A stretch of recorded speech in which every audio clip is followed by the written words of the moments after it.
Hysteroscopy is a surgical procedure in which the operator can visually inspect the uterine cavity directly, using a narrow telescope-like instrument called a hysteroscope, while distending the uterine cavity with either a gas or a fluid. During operative hysteroscopy, the surgeon can remove abnormalities from within the uterine cavity using operating elements that are attached to the hysteroscope apparatus. Abnormalities found within the uterine cavity can reduce the chance for normal embryo implantation and include endometrial polyps or organized overgrowths of normal endometrial cells within the cavity, submucosal fibroids or fibroids growing into the uterine cavity, and intrauterine adhesions or scar tissue within the cavity.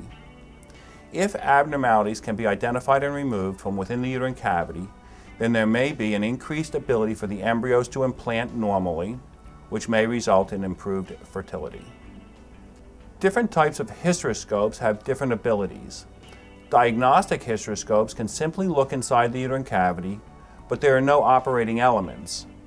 Operative hysteroscopes allow the surgeon to manually enter instruments like tiny scissors or graspers through port sites that generally do not use cautery or electrosurgery. Electrosurgery is the use of high-frequency electrical current to cut through tissue. Resectoscopes have operating elements built into the instrument and are generally used for electrosurgery. I often use a resectoscope for operative hysteroscopy since it allows me to remove or repair almost any abnormality that I will encounter.